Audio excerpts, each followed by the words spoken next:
김혜란의 소설 바깥은 여름을 읽고 첫 번째 단편 입동은 한 젊은 부부의 이야기입니다.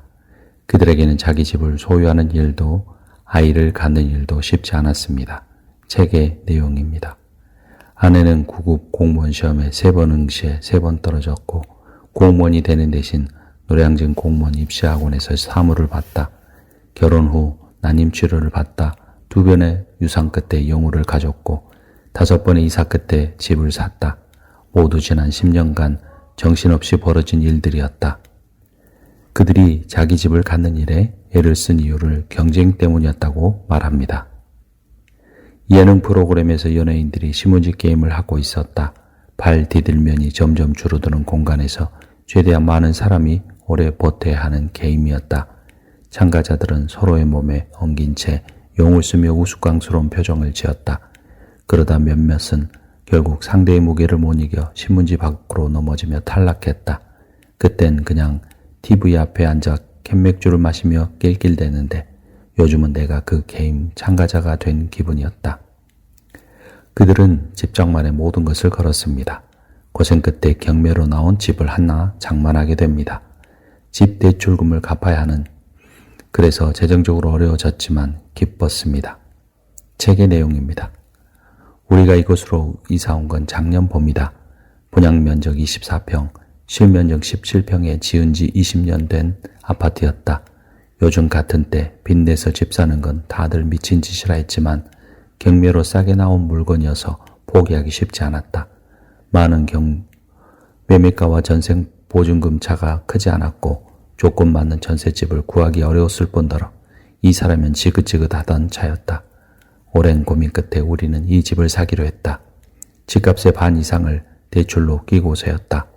몇십 년간 매달 갚아야 할 원금과 이자를 떠올리면 마음이 자주 무거워졌다. 그래도 남의 주머니가 아닌 내 공간에 붓는 돈이라 생각하면 억울함이 덜했다. 아내는 앞으로 영우가 어린이집을 옮겨 다니지 않아도 된다고 기뻐했다. 한동안 집이 생겼다는 사실에 꽤 얼떨떨했다. 명의만 내 것일 뿐 여전히 내 집이 아닌데도 그랬다. 20여 년간 새빵을 부유하다 이제 막 어딘가 가늘고 연한 뿌리를 내린 기분이었다. 우리 부부는 등받이가 없는 벤치형 의자에, 영우는 유아용 접이식 식탁 의자에 앉아 숟가락을 들었다. 그리고 그렇게 사소하고 시시한 하루가 쌓여 계절이 되고 계절이 쌓여 인생이 된다는 것을 배웠다. 욕실 유리컵에 꽂힌 3개의 칫솔과 빨래 건조대에 널린 각기 다른 크기의 양말, 앙증맞은 유아용 변기 커버를 보며 그렇게 평범한 사물과 풍경이 기적이고 사건임을 알았다. 아내와 나는 식탁에서 영우를 먹이고 혼내고 어이없는 말대꾸에 그만 허탈하게 웃어버리고 그 와중에 권위를 잃지 않으려 재빨리 엄한 표정을 짓곤 했다. 영우는 거기서 젓가락질을 배우고 음식을 흘리고 떼쓰고 의자 아래로 기어들어가고 울고 종알종알 분홍 혀를 놀려 어여쁜 헛소리를 했다. 퇴근 후 샤워를 하고 침대에 누우면 이상한 자부와 불안이 함께 밀려왔다. 어딘가 어렵게 도착한 기분, 중심은 아니라 그렇다고 원 바깥으로 밀려난 건 아니라는 안도가 한숨처럼 필요한 양 몰려왔다. 부부는 이렇게 행복하면서도 집 때문에 예민해질 때가 많아졌습니다. 작가는 그런 상황을 이렇게 묘사합니다. 평소 언성 높이는 법이 별로 없는 아내는 자신이 힘들여 갖고 놓은 공간을 아이가 어지럽힐 때마다 소리를 질렀습니다. 어느 때는 좀 과하다 싶을 정도로 그랬다. 아이들은 정말 크는데 아까울 정도로 빨리 자랐다. 그리고 그런 걸 마주한 때라야 비로소 나는 계절이 하는 일과 시간이 맡은 몫을 알 수 있었다. 우린 애가 있으니까 그렇지. 살림과 양육에 대해 내가 조금이라도 비난하는 기색을 보이면 아내는 무척 예민하게 굴었다. 이들 부부는 집을 장만하고 기뻐했고 또 힘든 일도 있었지만 그저 하루하루를 잘 보내고 살아갔습니다. 특히 아내는 사랑하는 가족을 위해, 특히 영우를 위해 집은 가장 중요한 보금자리라고 생각했습니다. 그 보금자리를 힘들게 마련했으니 이제는 그것을 지키는 일이 가장 중요하다고 생각하고 집을 가꾸는 일에 아내는 최선을 다했습니다. 하지만 그러던 중에 이 부부가 감당할 수 없는 일이 벌어지고 맙니다. 책의 내용입니다. 지난 봄 우리는 영우를 잃었다. 영우는 후진하는 어린이집 차에 치여 그 자리에서 숨졌다. 52개월, 봄이랄까, 여름이란 걸, 가을 또는 겨울이란 걸 5번도 보지 못한 채였다. 가끔은 열불이 날 만큼 말을 안 듣고 말썽을 피웠지만 딱 그 또래만큼 그랬던, 그런 건 어디서 배웠는지 제 부모를 안을 때 고사리 같은 손으로 토닥토닥 등을 두드려주던, 이제 다시는 안아볼 수도 만져볼 수도 없는 아이였다. 무슨 수를 쓴들 2번 다시 야단칠 수도 먹일 수도 재울 수도 달랠 수도 입맞출 수도 없는 아이였다. 화장터에서 영우를 보내며 아내는 잘 가라 하지 않고 잘 자라 했다. 만날 수 있는 양 손으로 사진을 매만지며 그랬다. 그들은 영우를 잃고서야 그들이 그토록 간절히 원했던 것이 집이 아니라 가정이었다는 사실을 깨닫게 됩니다. 집을 얻었지만 영우를 잃고서 그들은 가장 소중한 것이 무엇인지 깨닫게 됩니다. 책의 내용입니다. 그러니까 어제와 같은 하루, 아주 긴 하루, 아내 말대로라면 다 엉망이 되어버린 하루를 가끔씩 사람들이 시간이라고 부르는 뭔가가 빨리 감기 한 필름 마냥 스쳐가는 기분이 들었다. 풍경이, 계절이, 세상이 우리만 빼고 자전하는 듯한, 점점 그 폭을 좁혀 소용돌이를 만든 뒤 우리 가족을 삼키려는 것처럼 보였다. 꽃이 피고 바람이 부는 이유도, 눈이 녹고 새순이 돋는 까닭도 모두 그 때문인 것 같았다. 시간이 누군가를 일방적으로 편드는 듯 했다. 두 부부는 영우를 잃고도 그 집을 떠나지 못합니다. 그리고 이런 대화를 서로 나눕니다. 여기 이사 오고 참 좋았는데 당신도 그랬어? 우리가 살아본 데 중에 제일 좋았잖아. 그렇지? 그랬다. 잠이 안 올 정도로 좋았다. 이따금 아내는 베란다 창문을 보며 동어 반복을 했다. 여보, 영우가 있는 곳 말이야. 여기보다 좋을 것 같아. 왜냐면 거기에는 영우가 있으니까. 그들은 영우를 그리워했습니다. 영우가 없는 집의 공허함에 괴로워했습니다. 남편은 이러한 감상에 졌습니다. 미지근한 물이 담긴 욕조에 도배지를 넣고 불이 붙길 잠시 기다렸다. 그러자 자연스레 벌거벗은 영우의 작은 몸과 엉덩이에 난 푸르스름한 자국, 볼록 나온 배, 부드럽고 따뜻한 피부와 기분 좋은 냄새가 떠올랐다. 아내도 나와 같은 생각을 하고 있는 게 분명했다. 그러나 우리는 아무 말도 하지 않았다. 우리가 20년간 새빵을 부유하다 뿌리 내린 곳이 비로소 정착했다고 안심한 곳이 허공이었구나 싶었다. 소설 입동은 단순히 아이를 잃은 부모의 슬픔을 그린 작품이 아닙니다. 상실과 이후에도 계속 살아가야 하는 인간이 견디어야 하는 시간을 이야기합니다. 작가 김혜라는 고통이 끝나지 않는데 세상은 계속 흘러간다는 감각을 아주 일상적인 장면들 속에서 보여줍니다. 작품에서 가장 중요한 것은 왜 그런 일이 일어났는가 보다 그 이후 부부가 가정을 어떻게 바라보게 되었는가입니다. 제목인 입동도 상징적입니다. 입동은 겨울이 시작되는 계절입니다. 완전한 겨울이 아니라 겨울로 들어가는 문턱입니다. 즉 소설은 슬픔이 끝난 뒤가 아니라 슬픔 속으로 들어가 버린 삶의 시작을 말합니다. 이전의 계절로 돌아갈 수 없다는 사실이 중요합니다. 부부는 아이를 잃은 집에서만 아니라 동네에서도 고통을 받았습니다. 사람들은 서로 가까이 살지만 타인의 고통 안으로 끝내 완전히 들어갈 수 없나 봅니다. 다시 책의 내용입니다. 아내는 사람들이 자꾸 쳐다본다고, 아이 잃은 사람은 옷을 어떻게 입나, 자식 잃은 사람도 시식 코너에서 음식을 먹나, 무슨 반찬을 사고 어떤 흥정을 하나 훔쳐본다고 했다. 나는 그럴 리 없다고, 당신이 과민한 거라 설득했다. 그 뒤 아내는 주로 온라인 매장에서 장을 봤다. 처음에는 탄식과 안타까움을 표한 이웃이 우리를 어떻게 대하기 시작했는지, 그들은 마치 거대한 불행에 감염되기라도 할 듯 우리를 피하고 뒤에서 수군거렸다. 다른 사람은 몰라. 나는 멍하니 아내 말을 따라했다. 다른 사람은 몰라. 그러곤 내가 아내의 말을 완벽하게 이해하고 있다는 것을 알았다. 아내가 물끄러미 나를 올려다봤다. 텅 빈 눈동자가 불 꺼진 형광등처럼 어두웠다. 아파트 시세는 지난해 우리가 집을 산 가격보다 2천만 원 이상 떨어져 있었다. 부동산을 나와 집 앞 골목에서 담배를 연달아 2대 피웠다. 결국 아파트 파는 걸 포기하고 아내에게 집이 계속 안 나가는 모양이라고 둘러댔다. 물론 우리에겐 단 1원도 건드리지 않은 보험금 통장이 있었다. 하지만 그건 한 푼도 써서는 안 되는 돈이었다.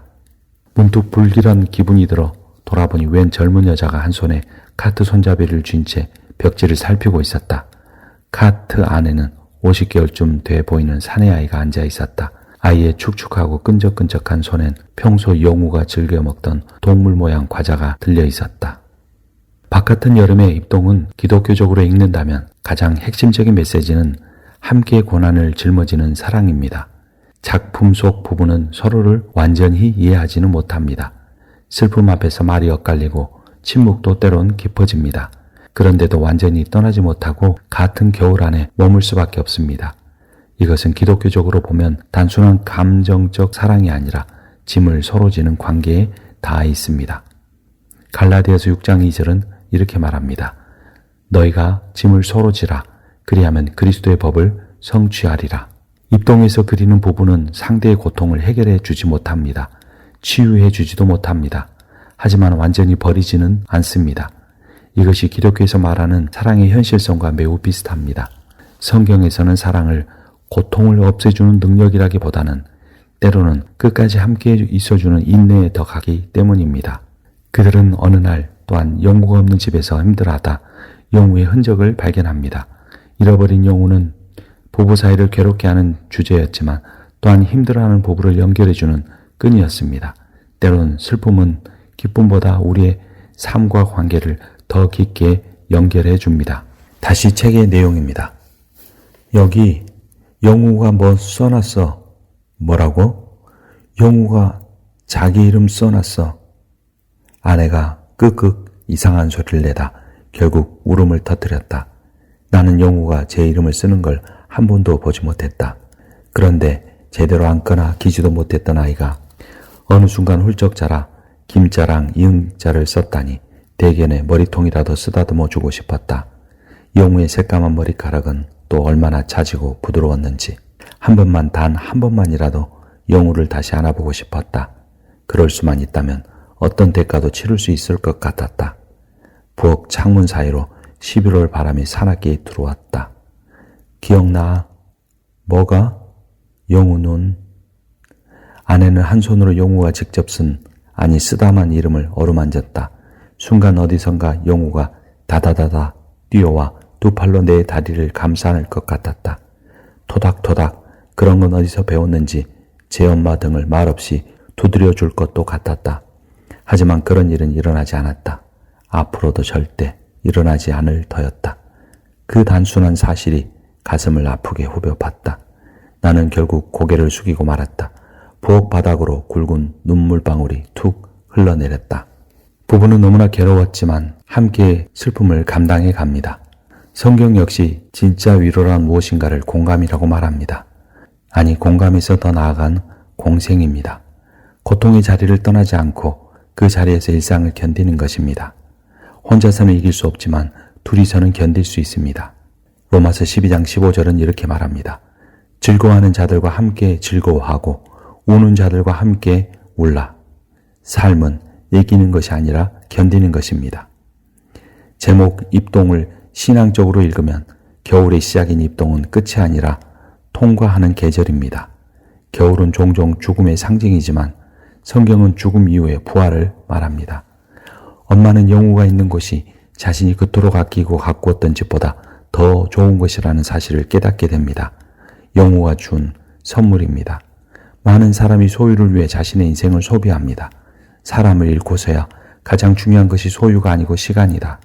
재물이 아니고 사람이다 라는 사실을 알게 됩니다. 소설가 김혜란도 입동에서 인간의 상실을 견디게 해주는 것이 함께하는 사람이라고 말합니다. 입동은 결국 상실 자체를 극복하는 이야기라기보다 그 상실 속에서도 곁에 남아 함께 견디는 존재가 인간을 무너지지 않게 한다는 이야기입니다. 상실의 겨울을 지나게 하는 힘은 고통을 설명하는 말보다 끝까지 곁에 남아 함께 견디는 사람에게 있습니다.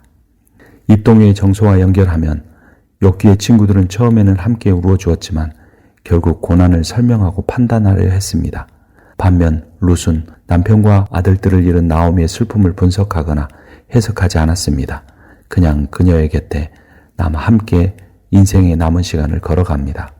룻이 나오미의 고통과 상실의 짐을 함께 나눌 수 있었던 것은 나오미에게서 배운 신앙 때문이었습니다.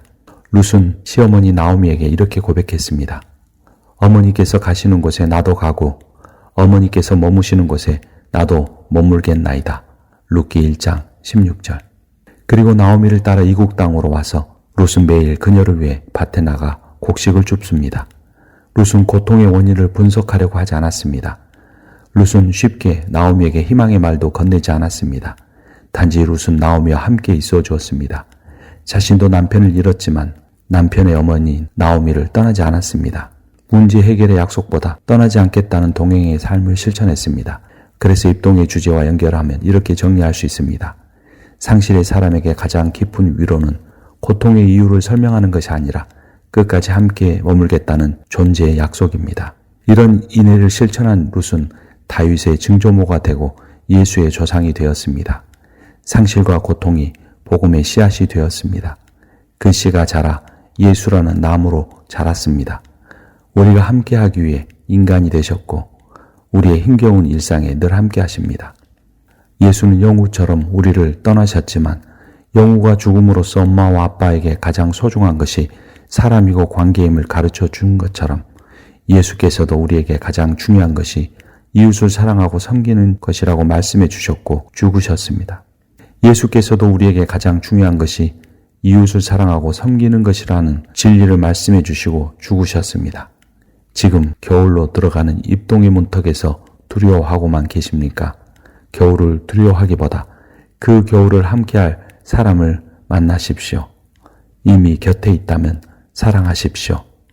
아무리 힘들어도 시간은 지날 것이고 언젠가 우리 모두 영우를 만날 그때 영원한 봄을 예수 그리스도와 함께 누릴 것입니다. 아멘.